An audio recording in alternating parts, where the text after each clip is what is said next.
Cuarta sesión. Cuarta sesión. Don Javier, ¿cómo estás? Yo muy bien. ¿Y tú, Vicente, qué tal? Pues fenomenal. Ahora estar un ratito contigo me parece un milagro poder disfrutar de ti, de tu conocimiento y de estas experiencias. Pues muchas gracias. Vamos a empezar. ¿Cuál dirías que es la función de la arquitectura? Bueno, pues eso se puede definir de muchas maneras.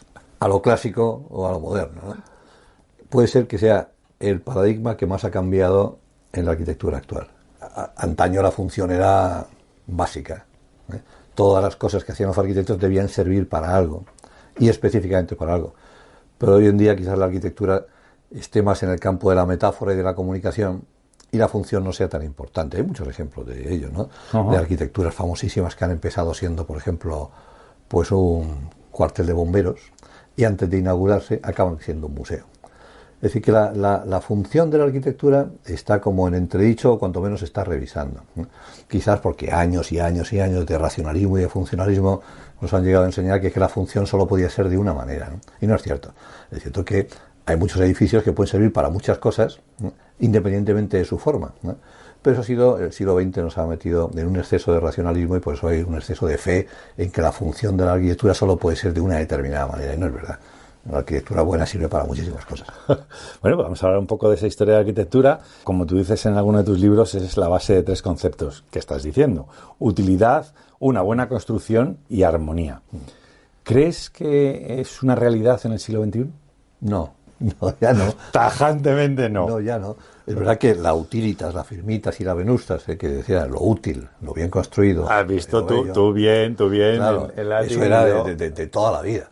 De toda la vida de los griegos y los romanos. Todo edificio debía ser útil, servir para algo, debía ser bien construido y debía ser bello, ¿no?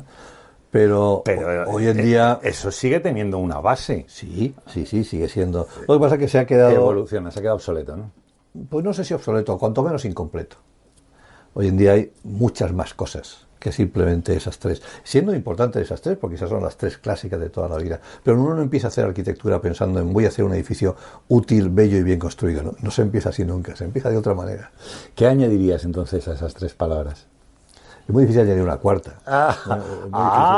Mójate. Es muy difícil añadir una cuarta. Ahí hay muchas. Por ejemplo, el concepto de sostenibilidad... No necesitas poner cuatro, puedes poner 5, 6... de sostenibilidad no está dentro de esas tres.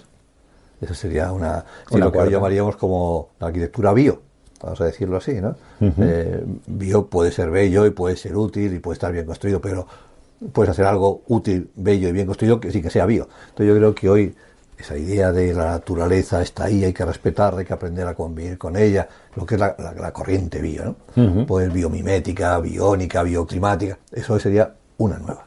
Una de las cosas que se ha hecho también recientemente, ya hace unos años, es la deconstrucción de la propia arquitectura. ¿Crees que ha influido en una evolución de la arquitectura actual? Tú fíjate lo que pasó en el siglo XX hacia la mitad del XX. Vamos a coger entre el principio del XX y el final del XX, ¿no? Con todos los congresos internacionales de arquitectura moderna que se hacía uno cada año, en el que nace el funcionalismo y el racionalismo y el estilo internacional, lo que decía Le Corbusier, Mies van der Rohe. Pues ya que había unas normas fijas para hacer la buena arquitectura, saludable, hermosa, una terapia. Bueno, el asunto es que se construye muchos edificios, que todo es el estilo internacional, todo lo que llamamos arquitectura moderna.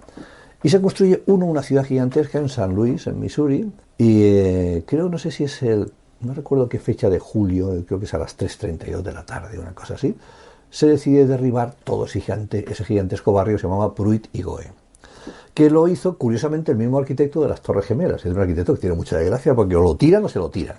O sea que es una desgracia, ¿no? Bueno, entonces decían los políticos que había que derribar ese barrio porque era el que más delincuencia y crímenes de todo tipo tenía, y culpaban a la arquitectura, esa arquitectura hospitalaria y saludable, de esa cantidad, ese elevado nivel de delincuencia que había en él. Y entonces derriban ese barrio.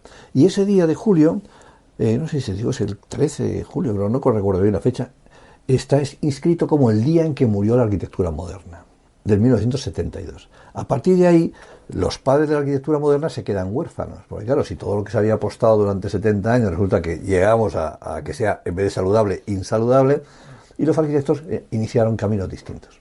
Y uno de los caminos que se inicia fue el todo lo contrario. En vez de crear formas desde fuera hacia adentro para que sean hermosas y saludables, ¿qué tal si rompemos todos los paradigmas? Rompemos el paradigma función, el paradigma dibujo, el paradigma estructura, todo se fue. Inclusive el paradigma de que la arquitectura tenía que servir para el ser humano.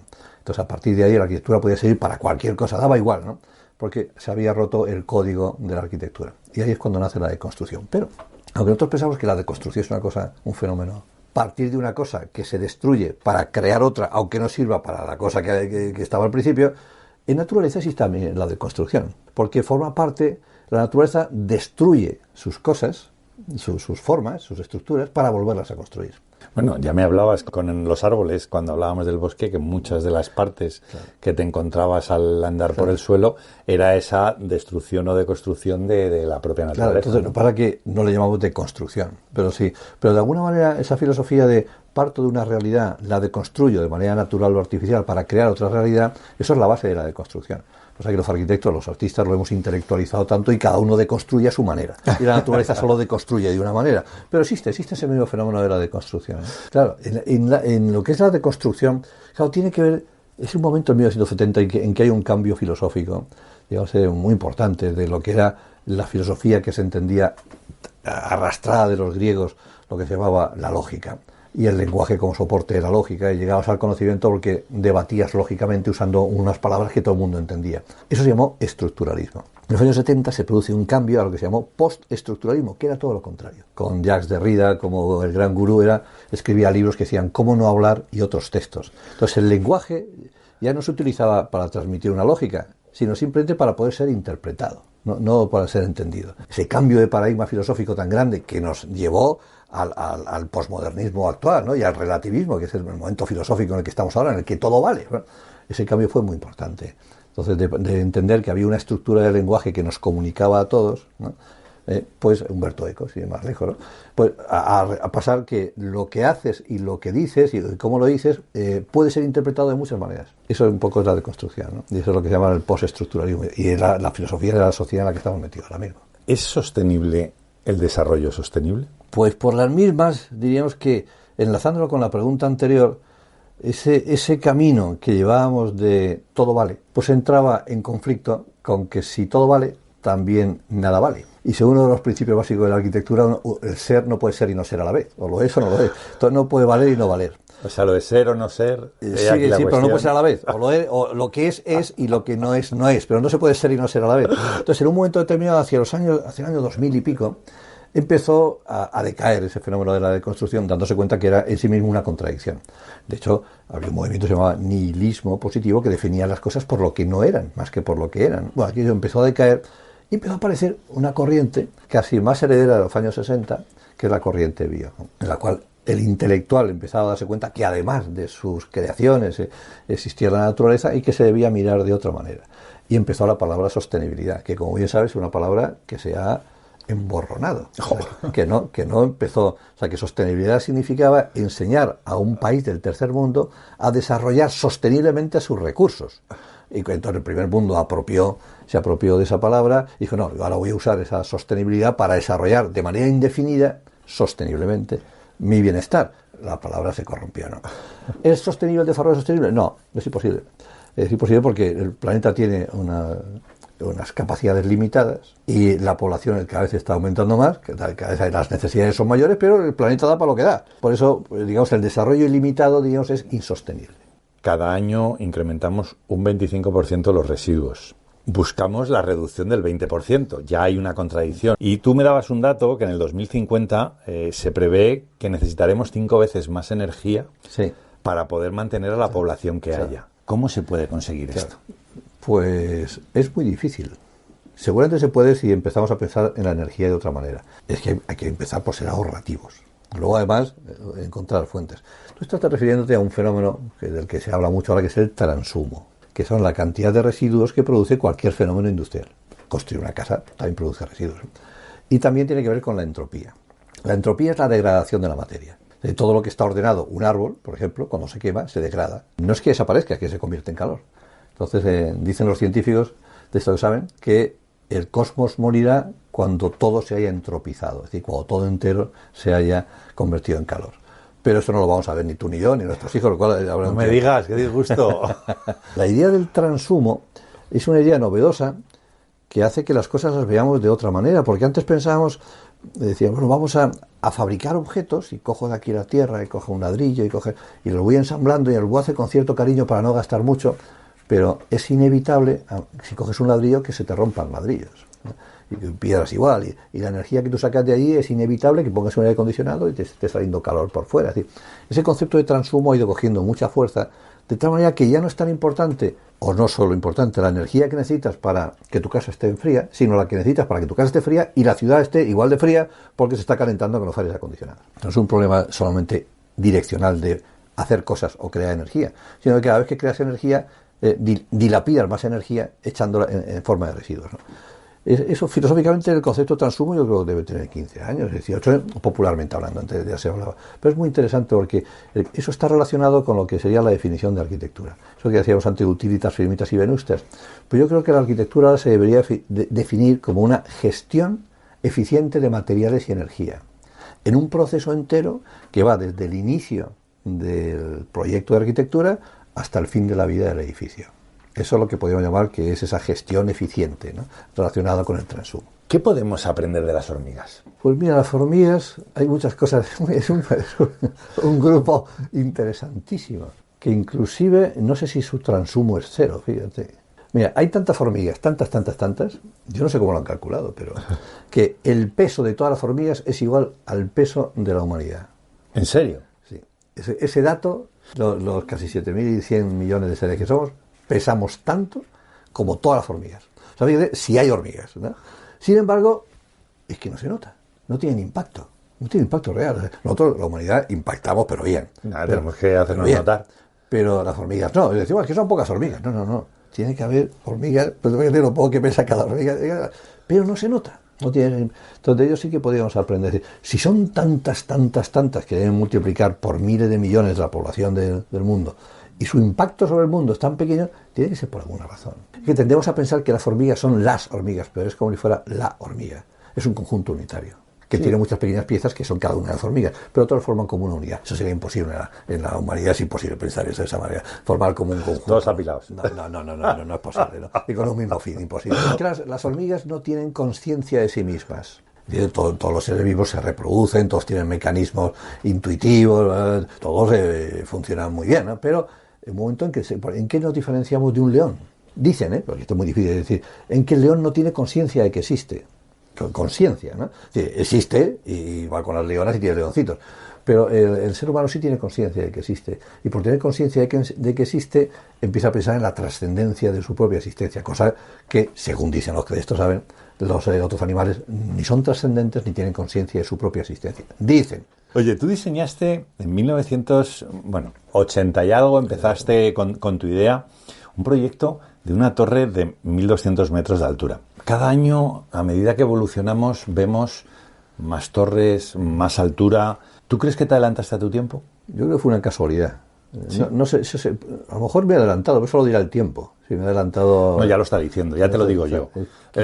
Lo que tú veías como visionario de, en vez de expandirnos a lo ancho, hay que expandirse a lo alto, se está demostrando en las grandes ciudades. Sí, eso es que hay muchas ciudades en las que ya no pueden estirarse más a lo ancho. Eso sería como asfaltar el planeta. Llega un momento en que el planeta se queda totalmente asfaltado. Porque es que pensamos que el planeta es muy grande, pero no es tan grande. Tiene zonas de desierto, zonas montañosas, no hay tantos sitios en los que se pueda construir. Pues no hablemos ya del agua, ¿no?, de los mares y los océanos. Entonces, el extenderse horizontalmente no es una opción. Sí fue una opción hace un siglo y medio, cuando parecía que todos buscábamos vivir en chalecitos pequeñitos o como mirando al mar, si fuera posible.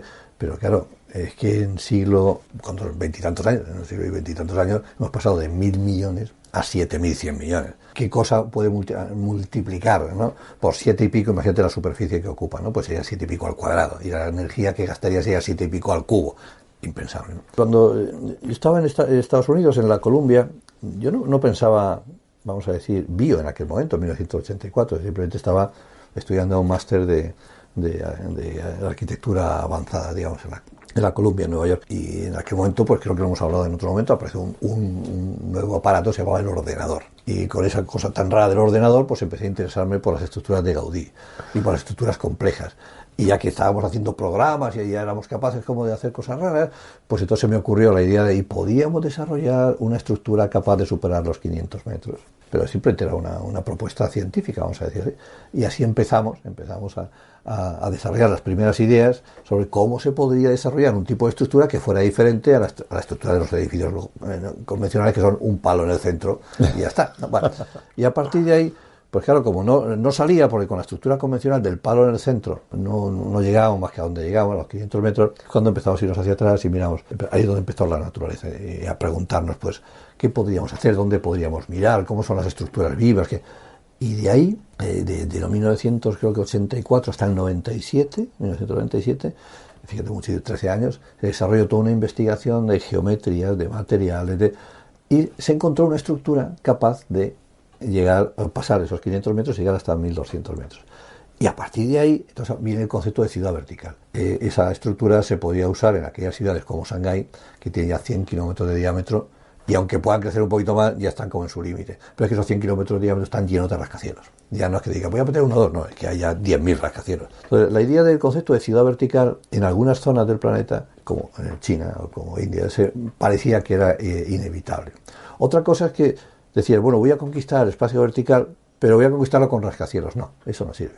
El rascacielos es un prototipo que nace pues al final del siglo XIX, al principio del siglo XX, y sirve para lo que sirve. Y ha servido mucho. Pero ese salto cualitativo estructural había que hacerlo con otro concepto, que es el concepto de ciudad vertical, que a su vez tenía una estructura especial, que era la estructura biónica. Y sí que es cierto que cuando se presentó esto en el año 97, que es el proyecto de medio torre biónica, se llama Bionic Vertical Space, es el espacio vertical biónico, mira qué nombre más feo le pusimos. Era para viajar al espacio. Claro, pues sí que es verdad que la gente que lo veía, ya estamos hablando de hace casi 30 años, ¿no? Y recuerdo el presidente del Congreso Mundial de Rascacielos en Londres, donde se presentó en el 97, que decía, estoy viendo el futuro. Pues a lo mejor tiene razón, a lo mejor yo me había adelantado al futuro, sí, en ese momento, ¿no? Te digo que sí. El tiempo es el que ha ido luego ajustando las cosas y parece que sí, que no hay más remedio, que tenemos que vivir en las alturas, aunque en otro modelo de vivir en las alturas, no en el modelo de rascacielos convencional, que se nos sirve mucho. Estoy convencido de ello, y de hecho dedicaremos más adelante más tiempo a hablar de la torre biónica, del concepto de idea de ciudad vertical, como tú dices, porque creo que es muy interesante, y eso va a hacer que la gente entienda que hay otros métodos, y sobre todo de cara a sostenibilidad, de cara a buscar métodos de energía alternativa, y también puede ser muy interesante por ese motivo, ¿no? Vamos a hablar del fuego. El fuego. Los veranos son cada vez más caóticos y más terribles. Pero hay algunos tipos de árboles que no prenden con la misma facilidad o que no prenden. Claro. Cuéntanos por qué. Bueno, lo primero es que el fuego no es tan malo. El fuego no está malo porque es un mecanismo que utiliza la naturaleza para regenerarse. Entonces, cuando hay un fuego en la naturaleza no se quema todo. Se quema lo que se ve. Lo que no se ve no se quema. Entonces, pues cada año arden no sé cuántos miles y miles de hectáreas por todo el mundo, y sin embargo, al año siguiente todo sale como más recio, más fuerte. Pero a nosotros, los seres humanos, nos hace mucho daño. Porque se queman nuestras ciudades, se queman nuestras casas, se queman nuestros enseres. Claro, a nosotros sí que nos afecta eso. Entonces, hace tiempo que yo, como yo me dedico a investigar sobre estas cosas raras, ¿no? De cómo aguanta la estructura de un pez, cómo entra el agua dentro de una esponja y para qué sirve, en fin, esas cosas, ¿no?, que hemos hablado otras veces, pues empezamos a pensar si podíamos aprender de la naturaleza cómo resistía el incendio, cómo resistir el fuego, para que la arquitectura fuera más resistente a este fenómeno, ya que a nosotros en nuestra arquitectura sí afecta al fuego, ¿no? Y entonces pues nos preguntamos, de las muchas maneras que uno puede investigar, es si hay árboles que se queman más rápidos y más lentos, y por qué. Y es verdad, entonces hay dos tipos que es la investigación en la que estamos ahora metidos.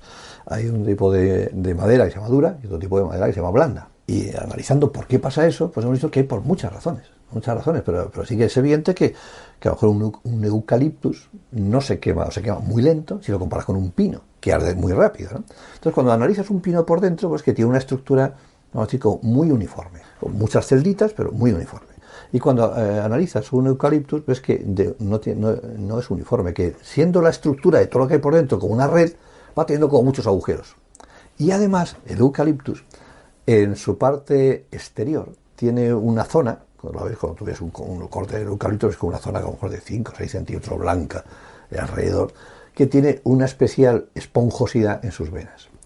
Comparada con un pino, quizás ese trocito pues casi de 1 centímetro el que tiene al lado. Entonces, claro, al fuego le cuesta muchísimo trabajo traspasar la primera frontera o membrana del eucalipto. Si la traspasara, todavía tiene otros mecanismos para resolver él. Entonces, temas de esponjosidad y temas de cantidad de líquidos interiores y temas de aire interior. Y una geometría especial. Claro que las herramientas de los árboles, para hacer árboles, son las suyas, y las herramientas de la arquitectura son las nuestras. Pero sí que podíamos aprender los mecanismos conceptuales que utilizan determinados árboles para parar el incendio. Ahora bien, el incendio en la naturaleza comienza desde fuera y el incendio en las arquitecturas comienza desde dentro. ¿Cuál es el problema? Que llega, si se prende desde dentro, llega a la fachada exterior. Las fachadas son de aluminio, por lo general, y el aluminio es un conductor de fuego. Es decir, que en pocos minutos la torre entera está ardiendo, porque corre el fuego por la pared. Hay árboles como los eucaliptus donde eso no pasa, donde la propia estructura porosa y la propia geometría que tiene esa banda exterior hace que el fuego vaya de un árbol a otro o dentro del propio árbol muy despacito. Bueno, pues eso sería una biónica aplicada, ¿no? ¿Cómo lo hace la naturaleza y cómo lo podríamos hacer nosotros los arquitectos o los ingenieros para hacer edificios que ardan menos o que tarden más tiempo? No es porque al final no vaya a arder, sino que si un edificio se pone a arder en 5 minutos, está ardiendo, pues los bomberos no pueden hacer nada. Pero si en vez de 5 minutos tarda 2 horas, entonces a lo mejor sí ya podemos hacer cosas. Es decir, a eso habría que implementarle mecanismos para apagar el incendio, lógicamente. ¿Qué pasa con los árboles? En su propia resistencia, antes se acaba el oxígeno fuera del árbol que la capacidad resistente del árbol. Entonces, si no hay oxígeno, no arde. Entonces, lo que hace el árbol es ganar tiempo con esa estructura. O sea, es una capa más dura, como tú dices, y húmeda, por decirlo de alguna manera, que evita que entre el fuego. Claro, sí, es una capa que normalmente los árboles están formados por anillos. Anillos que se ven fácilmente cuando tú cortas un árbol, ¿no? Y lo normal es que veas el tronco del árbol y todos los anillitos organizados muy lógicamente. Pero en el caso de los eucaliptus y en otros, también son los robles, cuando tú ves un árbol cortado, además de los anillos, ves una capa exterior pues de 3, 4, 5 centímetros blanca que lo rodea, como si fuera un colchón que lo rodea, ¿no? Y cuando analizas la geometría de esa capa, te das cuenta que esa capa es muy especial. Es decir, tiene mucha cantidad de agua y de aire por fuera, mucho más que por dentro. Y entonces eso es lo que, a partir de una geometría muy curiosa, de que es como una mezcla entre algo regular y algo irregular. Por poner un ejemplo, es cuando tú ves las medias de las mujeres, a lo mejor, ¿no? Que tiene una trama muy clara, ¿no? Imagínate una media esas con cuadraditos típicas, ¿no? Y que repentinamente se hacen 25 carreras y muchos agujeros por todas partes. Bueno, pues la geometría de esa banda es de esa manera. Tiene como una estructura ordenada que a su vez tiene agujeros por todas partes, ¿no? Entonces, esa mezcla de lo racional o lo irracional, o lo geométrico y lo antigeométrico, o el orden y el caos, le hace que sea muy resistente. Peculiarmente. Pero digamos que hay muchos árboles que resisten, el baobab también es otro, y se dice que son o los duros o los blandos. Y así y con esa filosofía pues hablamos de dos tipos de árboles que aprenden bien.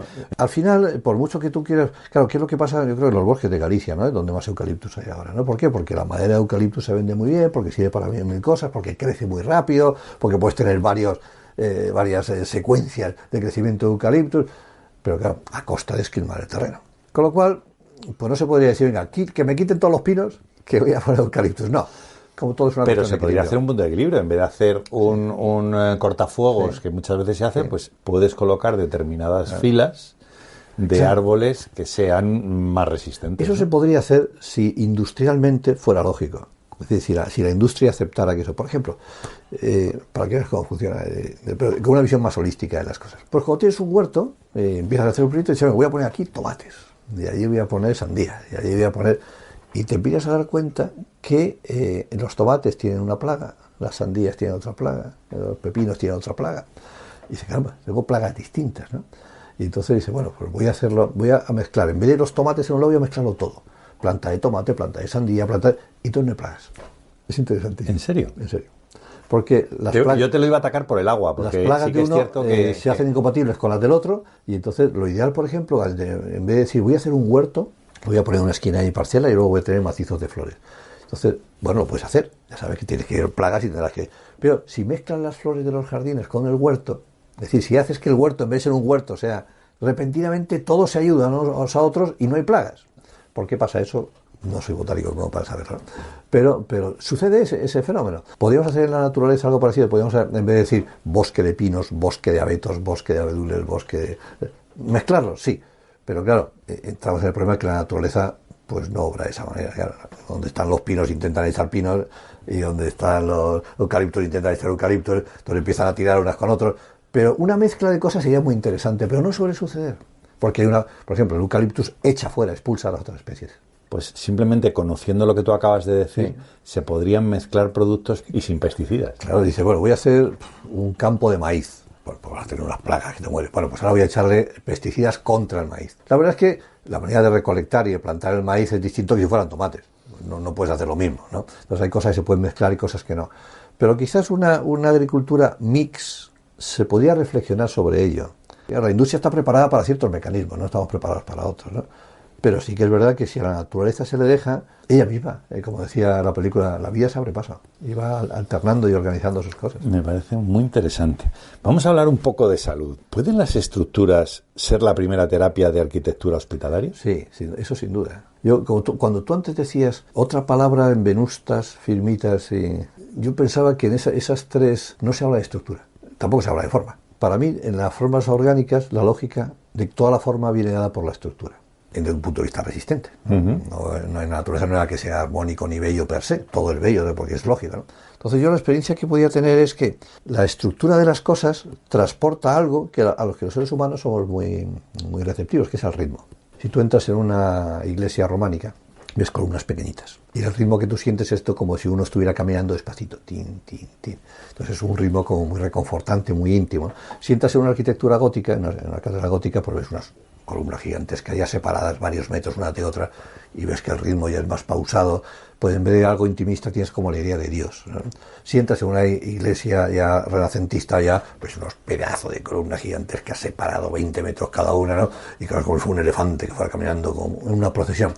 La idea de Dios queda en segundo plano y aparece la idea de la Iglesia como institución. La estructura de las cosas transmite ritmo y ese ritmo tú lo asocias de una manera o de otra, o con el poder o con la intimidad. Si usas ese concepto para la arquitectura, pues podrías decir, ¿dónde es más importante que yo use la estructura? Pues en un hospital. ¿Por qué? Porque a lo mejor terapéuticamente la estructura sirve como primera ayuda al que entra dentro del hospital. Entonces yo en los hospitales que he hecho siempre he pensado que la estructura tiene que ser la primera terapia del que entrase dentro. Por esa capacidad que tiene la estructura de evocar la idea de ritmo, un ritmo vital. Nuestros ojos parpadean cada cierto tiempo, el corazón también cambiamos de piel, creo que no sé si es cada semana cambiamos de piel. Es decir, todos tenemos una especie de ritmo que no nos damos cuenta, pero somos seres ritmados.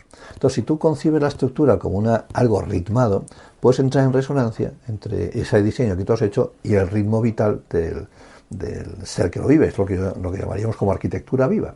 Entonces yo creo que existe un contacto entre la necesidad rítmica que tiene un ser vivo y la expresividad que puede tener la estructura de un edificio. Creo que ahí hay un contacto vivo. Vamos a poner un ejemplo, que el Centro de Salud Santa Isabel, que hiciste ya hace unos años, hablamos de los años 90, en Zaragoza, es un edificio terapéutico. De hecho, creo que hay alguna persona que decía que él asistía al hospital, aunque no tuviera ninguna dolencia, porque era terapéutico para él. Yo creo que ese edificio... ¿Qué tiene de especial ese hospital? O ese centro de 1982. Es un centro de salud no muy grande, yo no creo que llegue ni a 3.000 metros cuadrados. Yo creo que es el mejor edificio que yo he hecho nunca. Y mira que han pasado años y no lo he conseguido superar. ¿En serio? En serio, ¿no? Decían como Einstein, ¿no? Que un día descubrió la teoría de la relatividad y luego intentó descubrir toda su vida la ley del todo y no pudo, ¿no? Pero, ¿es cierto que te inspiraste en el Nautilus? O sea, que tenías ahí una idea, claro, que luego mezclaste... Lo que hemos hablado de la estructura y tal. Entonces, el encargo fue muy curioso. Decían, el encargo era, vamos a hacer un edificio que sea capaz de ahorrar el 30% de energía de climatización. Pero el coste tenía que ser el mismo, que por aquellos entonces era 100.000 pesetas, eran pesetas, 100.000 pesetas el metro cuadrado. Es lo que costaba construir un edificio. Entonces, con ese mismo precio, ese coste, había que hacer un edificio que ahorrara el 30% de climatización. Ahí no entraba el paciente por ahora, solamente era tema de pesetas, ¿no? Y entonces pues se nos ocurrió que Zaragoza, muchísimo calor en verano, muchísimo frío en invierno. ¿Cómo podíamos enfrentarnos a eso? Nos ocurrió que para que dentro del hospital no haya unas zonas muy calientes y otras muy frías que cambian en verano y en invierno, teníamos que hacer que circulara el aire de una manera muy suave, para que todo estuviera conectado y tuviera siempre una temperatura media. Entonces, analizando distintas estructuras de las cuales conocíamos aquí entonces, pues vimos que la del Nautilus Pompilius, la concha tan famosísima que se ha usado para muchas, pues permitía un flujo de aire muy suave. Y así nos inspiramos en la estructura helicoidal del Nautilus, aunque parece un Nautilus, pero no es exactamente, para provocar un movimiento suave de aire. Ajá. O sea, como una ola al final, ¿no? Sí, por la forma que tiene. Para que no hubiera zonas, qué frío está esto, que le tengo que poner más calefacción, qué caliente está, más frío, ¿no? Luego, eso lo seguimos desarrollando, pues viendo que si hacíamos unas estructuras así como huesos, pues el sol no entraría directamente, y en determinada época, como era el invierno, el sol más bajito podía calentar los cristales, cada metro cuadrado son 500 vatios, entonces una calefacción natural, pero en el verano no toca los cristales porque está más alto, las estructuras podían parar y hacer sombra, nos entraba la luz pero no entraba el sol. Bueno, mecanismos donde hicimos que en los edificios, que el de Zaragoza fue el primero, lo hemos hecho varios más, donde usábamos el sol como energía de calentar, por supuesto, o de enfriar, según como lo fuera. Y la estructura, podíamos jugar con la colocación de las distintas patas que teníamos, ¿no?, para provocar hacer esos efectos. El resultado es que la verdad es que salió muy bien y cumplió ese ahorro que decían. Entonces un día, que es lo que tú te referías, pues aparecimos allí y el director del centro de salud pues le decía, mira, le presento a fulanito de tal que viene aquí todos los días. Y yo pensaba, pues pobrecillo, está usted muy mal. Y dice, no, estoy divino. Y dice, pero es que vengo aquí todos los días porque es el lugar en el que más a gusto me encuentro. Y yo pensaba, ¿y cómo se puede encontrar a gusto en un centro de salud? Pero si es para salir corriendo de los hospitales, ¿no? Yo que no quiero pisar un hospital ni para atrás. ¿Por qué? Entonces nos hizo preguntarnos qué tenía esa idea de estructura y ese ritmo, que por aquí entonces le llamamos, de manera cursi, el ritmo vital. Tú fíjate cómo llamábamos a la estructura, ¿no? Pero algo debía tener ese edificio que provocaba una sensación de bienestar. Es decir, eso es la terapia. Sí, viva o dinámica, como tú dices también, ¿no? Sí. ¿Qué gente habita un hospital? Pues el enfermo, que está siempre en la cama mirando al techo. Madre mía. Cuando estás en un hospital mirando al techo siempre hay un fluorescente que te está haciendo polvo a la vista, pero aquí se le ocurre, ¿verdad? Luego está el que espera impaciente, ¿no?, que está esperando, que siempre mira al suelo. Y siempre el suelo es de terrazo, feísimo. Luego está el que camina, el médico, el enfermero, que tiene que tener cuidado con no golpearse con las paredes. Entonces le colocan con una especie de color así rosa o añil, con una banda de madera, ¿no? Son dinamismos distintos. El del médico, el del paciente, el acompañante, el que lo limpia. Todos son como órdenes ritmados distintos. Entonces tú, a ese ritmo principal de la estructura, le fueron metiendo elementos, otras cositas, otras subestructuras, otros paramentos, otros banquitos, que iban dando unos ritmos que, desde nuestro punto de vista, resonaban con el ritmo vital de cada una de las familias que hacían el hospital. Y por eso quizás debíamos acertar, en el sentido de que, por ejemplo, tú entras en un centro de salud y tienes aquí un ojo colgando, la pierna rota, ¿no?, y te sientas en una silla donde, o todo lo demás, uno tiene un brazo así, o sea, es horroroso, o sea, una especie de falta de intimidad en esos momentos. Y entonces decían, ¿y por qué tiene que ser así? ¿Por qué no podemos hacer unos huecos, una especie de recovecos donde uno se sienta, yo me siento mal, pero quiero estar un poco retirado, más ¿no? íntimo, ¿no? Más íntimo, no, todo expuesto ahí, todos tosiendo, todo.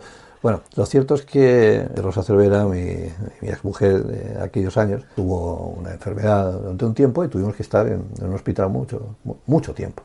Y aquello me dio a mí el tiempo necesario para ver lo mal diseñados que están los hospitales desde el punto de vista humano, no desde el punto de vista técnico y científico, que está muy bien, desde el punto de vista humano. Entonces, cuando nos encargaron ese hospital con el 30% de ahorro, además pusimos un input más, es decir, pensemos en la gente que hay dentro. No solamente para curarle la hernia, sino para no hacerle polvo el espíritu, ¿no?, cuando salga de ahí, ¿no?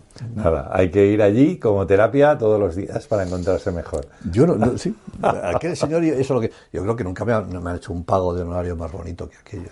Y ese hospital sí que nos ha servido para mirar la arquitectura de otro punto de vista, que antes tú decías, hablan de la función, ¿no? Entonces la función es como si fuera una cosa aséptica. Es decir, ¿para qué es esto? Es función biblioteca, ¿no? Es decir, función aeropuerto, función estación de tren. Entonces, la relación, digamos, de la arquitectura con la persona siempre es importantísima. Las personas vivimos la arquitectura, pero eso no tiene que ver con la función. Es otra historia. El edificio puede servir para algo, igual que un hospital sirve para curar. Pero la persona es otra cosa distinta. Entonces sí que podrías meter en esas utilitas, firmitas y venustas, no está la persona, solo está el objeto, pero el que lo usa no. Se dice, bueno, pues como esto tiene una función, ya está el que lo usa, no. El que lo usa no es, el ser vivo no es solamente un ser funcional, es un ser emocional, es muchas más cosas que eso. Bueno, llegamos a nuestro diccionario. La verdad es que ha sido todo como muy, muy, muy interesante, y ahí tenemos que tener un poquito de locura, ¿no? ¿Qué es la locura en arquitectura? Regresando a ese momento del año 72 en el que los grandes maestros de la arquitectura, cada uno escogió un camino, pues hubo un movimiento, el deconstructivo, que fue antiparadigmático, es decir, ir contra todo lo que se pudiera ir, ¿no? Y si la arquitectura ha sido una cosa siempre razonable y cuerda, pues ¿por qué no podíamos planteárnosla como un algo loco? Entre 1990 y 2000 y pico se construían edificios que se llamaban folies, locuras. Y hubo un arquitecto, Bernard Tschumi, que sacó un libro que se llamaba de esta manera, Locura y Combinatoria. Cada arquitecto tenía como un proceso distinto de hacer arquitectura. Entonces Bernard Tschumi les decía que su proceso era el psicoanálisis, que él hacía arquitectura pensando que era un psicoanalista, no un arquitecto, ¿no? Y yo no sé muy bien qué significa eso, ¿no? Pero decía la siguiente cosa: dice, cuando una persona cuerda, obra con cordura porque sabe dónde está la locura. Y dices, mira, este señor está loco, eso hay que meter en un manicomio, ¿no? Pero tú sabes que está la cordura y dónde está la locura, ¿no? Pero un señor que esté loco no sabe dónde está la cordura, por eso no puede salir de ella. Es un loco que está en el manicomio, está loco, pero no es consciente de que esté loco. Por lo tanto, vive, pero no sabe dónde está la otra frontera de la cordura. Entonces, lo que plantea Bernard Tschumi será hacer arquitectura desde el lado de la locura, siendo inconsciente de dónde estaba la cordura. Te puedes imaginar el tipo de arquitectura que salía. Claro, por eso se llamaba folies, porque aquello era una locura. Pero por eso lo planteaba eso como algo psicoanalítico, ¿no? Entonces decía, Bernard Tschumi fue el primer arquitecto que hizo un edificio deconstruido, que fue el Parque de la Villette en París, ¿no? Y entonces dice, él partía como de un cuadrado blanco, un plato cuadrado blanco de loza, que lo tiraba al suelo y se hacían fragmentos. Y esos fragmentos los recomponía de mil maneras, ¿no? Así nació la deconstrucción. Decía, claro, yo ese plato de loza blanco que lo he tirado servía como plato. Al tirarlo al suelo y romperlo y luego pegar las cosas ya no me sirve como plato, porque se me capa la sopa por todas partes, ¿no? Pues una parte para arriba, otra para abajo. Y dice, pero es bonito. Desde el punto de vista de la locura, ese plato es muy interesante. Y no me importa si desde el punto de vista de la cordura no lo es, porque yo y así se realizó todo unos fenómenos, unas arquitecturas brillantísimas. Romper con las reglas. Sí, eso era el antiparadigma, y el plantearse que se puede, bueno, ya se ha hecho arte, y se ha analizado arte, cuando hablamos de Hitler, el arte que decían de locos y de cosas, ¿no? Ya se ha hecho arte pensando en cómo se puede hacer arte desde la locura, pero nunca se había llevado a la arquitectura. ¿Qué le pasa a esas folies? Que son difícilmente utilizables. Son experimentos y espectáculos arquitectónicos, pero claro, al final se convierten en esculturas que puedes meter. Claro, le llamaban una frase que salió a la vez, que la palabra folie y locura es arquitectura como espectáculo, o arquitectura como suceso, algo que acaba de suceder. Pero no sé si eso tiene que ver con la función, el uso, ¿no? Pero arquitectura evento, duró relativamente poco tiempo ese fenómeno. Pero igual que había un señor que iba por la locura, pues había otro señor, por ejemplo, recuerdo Stephen Hall, uno de tantos que había, ¿no? Cogía una esponja, ponía unos papeles blancos sobre la mesa, la manchaba en tinta a la esponja y manchaba todos los papeles blancos.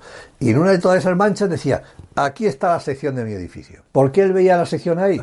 Frank Gehry, otra manera de hacer. Frank Gehry pues tiene unos poquitos ayudantes y tiene una habitación llena de trozos de madera. Cuando le encarga un edificio, manda a sus ayudantes a que hagan maquetas sin ton ni son uniendo trozos de madera. Te puedes imaginar lo que sale. Pues, entonces, uno de esos trozos de madera dice, ¡uy! Ahí está el Guggenheim de Bilbao.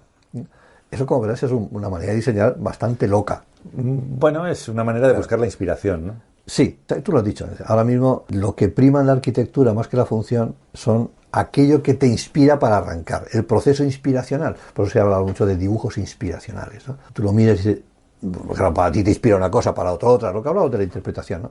Pero ese proceso de ideación de arquitectura, que antes era a ver para qué sirve, cuánto me cuesta, dónde va a estar, eso ha quedado en segundo plano. Ya lo que prima es ese motor inspiracional, ese dibujo inspiracional, esa cosa en la que tú te fijas, y solo te fijas tú porque tú la interpretas de una manera. Y por eso la arquitectura de este siglo XXI ha cambiado tantísimo, porque los referentes en los que nos inspiramos son tantos como arquitectos somos. Antes solamente había uno, Unitas, Firmitas, Venusta y Utilitas, ¿no? Ahora hay muchos. Javier, la verdad es que me dejas con un subidón cada vez que terminamos, tremendo, porque mezclamos tantas cosas y tanto conocimiento que es una verdadera maravilla escucharte y poder tener este intercambio de impresiones. Gracias a ti, porque haces unas preguntas que son muy difíciles de contestar, muy bien hechas.